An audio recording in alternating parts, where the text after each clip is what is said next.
thanks for coming up, Sudbury. It's the leadership debate tonight for the Liberal Party. Thanks for having us. It's been, not going to lie, not a massive media event, the Liberal leadership race so far. So we wanted to get to know some of the candidates, give people a little bit better idea of the people that are looking to run this province. So start off, just tell us a little bit about yourself. My name is Alvin Tedjo. I live in Mississauga. I've got 3 young, wonderful kids. I'll show you pictures. They're 5, 7, and 9 years old, so they're in kindergarten, grade 2, and grade 4. My wife is a nurse at Sick Kids in Toronto. I've spent probably the last 12, 13 years working in post-secondary education and government. And really the reason I'm running is it's focused on the future. I think we need to be a party that is proud of its past, but is focused on the future. We need to be a party of the future. And because of that, everything we sort of brought up in this contest and trying to get people re-engaged in the party has been about not just what Doug Ford has done wrong, which I think is easy to do, but it's about what we could do better and what our plans would be and how we earn people's trust again and bring them back to the fold. Absolutely. So looking to the future, so in terms of policy issues, if you could pick a few that are extremely important to you, I know there's lots to choose from. There's lots, but I mean, you can see some of our big proposals so far. Right. The biggest one that gotten the most attention was merging our Catholic and non-Catholic school boards. And I've spoken to a lot of people, including a number of your trustees here in the Rainbow District, about that. We talk about the challenges here in the north with smaller populations and smaller communities struggling to stay open, to survive, to thrive, to even have a full course offering for students is a challenge in a number of the communities around the Sudbury area. And the solution is in front of us. There have been studies that say that we could save $1.6 billion by merging the Catholic and non-Catholic school boards. And we wouldn't use that just to save money. We would use that to reinvest in the system, to make sure right now we wouldn't have any labor disruptions. We would keep class sizes down. We wouldn't have to force students to learn online. But we would have more than that. We would have more resources for teachers, more student supports for mental health and in the arts, which are important. So that's what we want to do. And my issue with it is that my kids go to Catholic school too. I went to a Catholic school myself. I understand the value of that education and how important it is to some people, but right now it's exclusive. It's exclusive to me because I'm Catholic. It's exclusive to Catholics to work in that system, and it's a publicly funded system, so that doesn't really make sense. And because my wife is Franco-Ontarian and she's got French language rights, we have 4 times the amount of choice of schools than 70% of the population, which can only go to English Catholic, right? So that's not necessarily fair. It's not fair. And I think it's time that we stop debating the gender and the equity rights of our students who are LGBTQ, and on top of the fact that we could save lots of money and reinvest it in the classroom, there's no reason not to do it. Another big thing that we put out there is that we want to implement a basic income right away. We have done studies for decades on every continent around the world, including here in Ontario, including in Manitoba next door, where the results are enormous.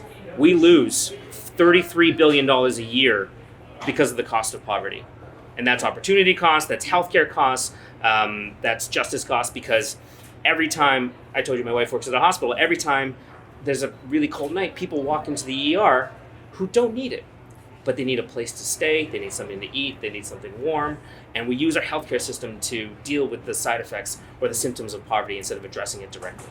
Right? So a basic income would create a floor for every Ontarian that they couldn't fall through to pay for the absolute basic needs. And the results that we saw in Manitoba were incredible. They saw an 8.5% decrease in hospital visits. 8.5%. Think about that across an entire province, what that could do. And again, that would free up resources that we could reinvest in the system. They saw high school graduation rates go up. So people got better jobs, they were better educated. And then they saw crime go down in a significant way. Domestic violence in Dauphin, Manitoba went down 44% over 4 years. And that's crazy, right? We're the 20th richest jurisdiction in the world, Ontario is, and we still have 2 million people living in poverty. I think that's unacceptable. So this race should be about policy, it should be about ideas, it should be about earning people's trust again, and putting forward ideas that are going to get people interested and involved in the party. So the basic income is an interesting thing to me. My grandparents were actually from Dauphin, so I was fairly familiar with what was happening there. I find it interesting that there's been pilot after pilots that have gone. Some pilots get cut off early. The Dauphin one went for a substantial amount of time. nothing comes of it. Why does that keep happening? Governments change. Governments change, and there isn't so far enough political courage to implement it widely, at least not in North America yet. There's been more pilots coming, but in some European countries and some African countries, they've done it. But the other thing to understand is that we have different versions of a basic income in Canada already, right? The Canada Child Benefit is a huge form of a basic income that affects millions of Canadian families, has pulled over 300,000 children out of poverty over the last 4 years, has had a huge impact, right? We also have the guaranteed income supplement, something created by a conservative government here in Ontario in the 80s when they saw that that seniors didn't have enough to live on, right? So we have examples of that. We just need to expand it and make it available to everyone as an income floor, not just to fight poverty, but to also anticipate what's happening with the economy moving forward. Our generation, my generation, I'm 36. The millennials nowadays are looking for something to assure them that we've got their back, because they're more educated than any previous generation before them, yet they have more student debt. It's going to take them 15 years longer to save for a down payment than their parents did, and they're expected to have 3 to 5 careers over their lifetime. Mm-hmm. What happens when you get laid off? What happens when your job gets automated? You need a transition period. You need time, not just EI. You need time to go back to school, reinvest in yourself, decide what to do.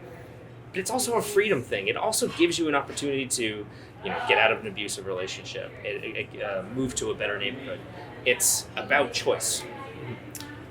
I just got to follow up on the millennial piece, because it's an issue in Northern Ontario. Yeah.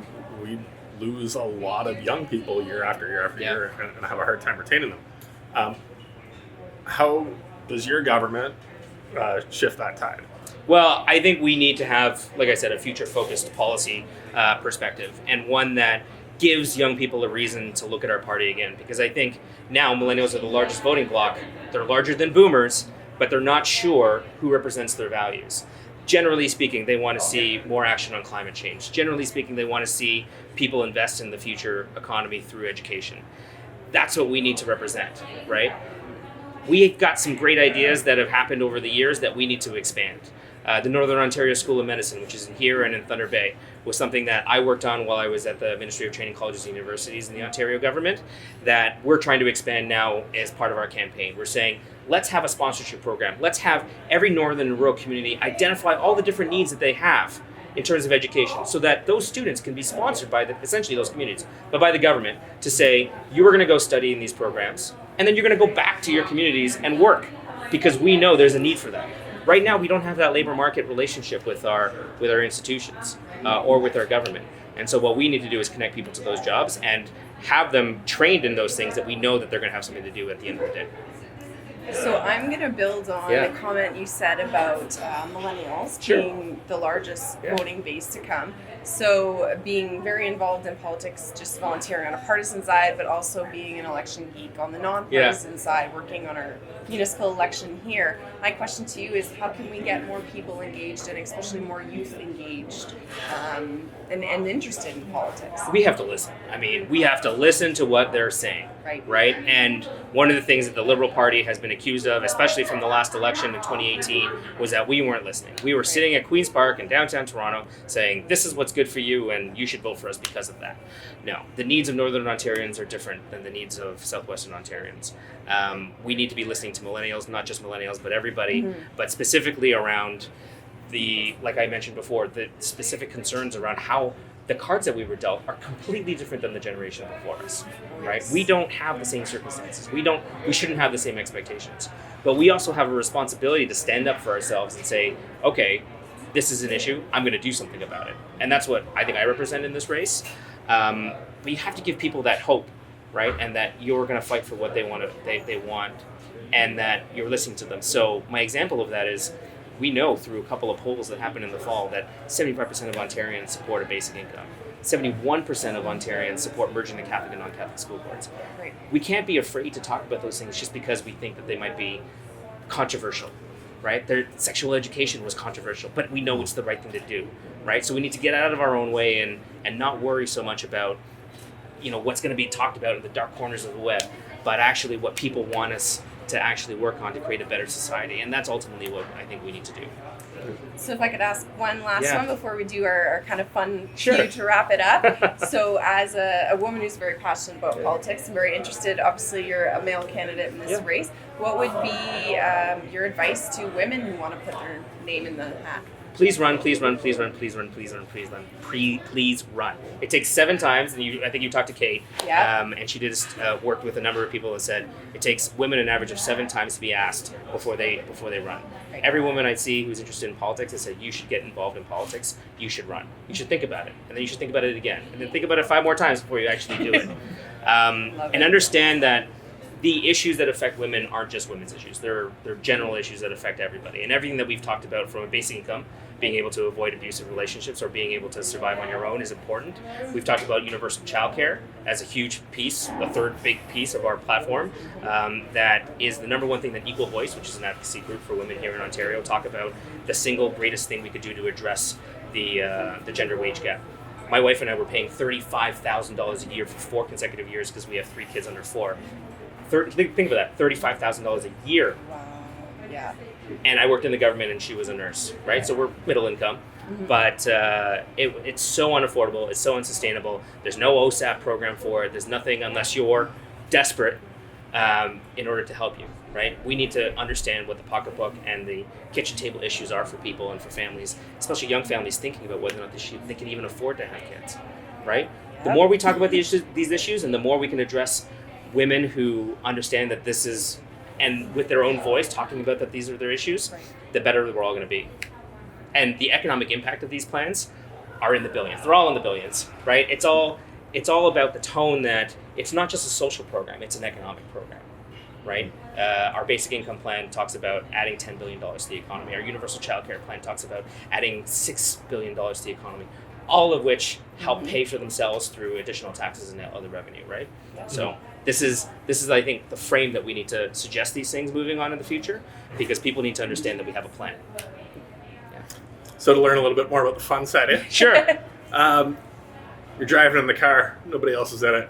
You've got the tune on the radio that you really hope nobody ever catches the video of you singing along to. What's the song? Car songs. I don't know. Don't Stop Believing, Journey, because Love it. it's a great song to sing to, and it's hard to sing, so you don't really want people to hear you singing it. That or something from Eminem, which is just wildly inappropriate. Well, I echo that one. So, Yeah. So my question would be, what game are you best at? Whether it's a board game, a card game, a drinking game? If the people who play these games with me watch this, they might dispute that. But I love playing Catan. Oh, Settlers okay. of Catan is a ton of fun. Over Christmas, we just got another set where we expanded to cities and nights. It's a load of fun. Cool. Yeah, it's good family time. Awesome. Yeah. Well, thank you very much, Alvin. Great meeting you. Yeah, great meeting you too. Thank you so much for talking to us. Yeah, thanks Yes, for coming you up. too. Yeah. Take care. Awesome. Great. Oh.